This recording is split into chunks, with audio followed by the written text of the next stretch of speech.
TrojanDropper O97M Donoff is a detection of Microsoft Defenders that you can see popping up in the system.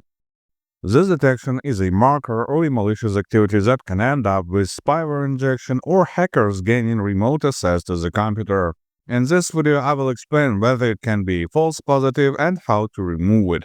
So, normally, TrojanDropper O97M Donoff detection flags a backdoor malware or a loader present in the system. Donoff name corresponds to a small group of malwares that acts in a similar fashion to one another, but has different origins.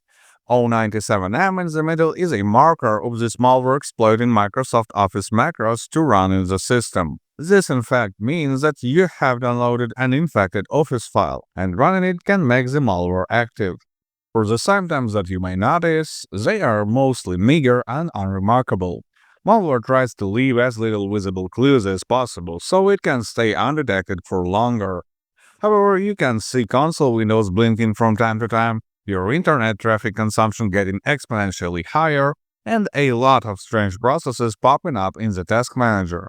Both backdoors and loaders can inject other malware into your system, but backdoors also provide remote access and can mess up with system settings. But how to understand that TrojanDropper O97M Donoff is a real detection?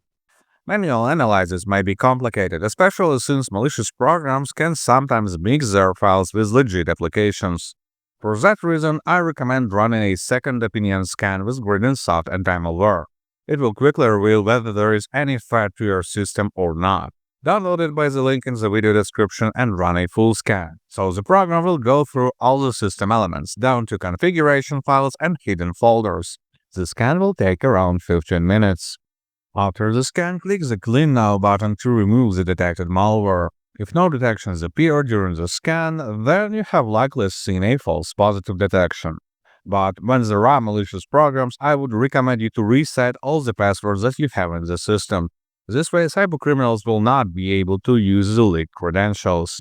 In any case, good luck and stay safe online.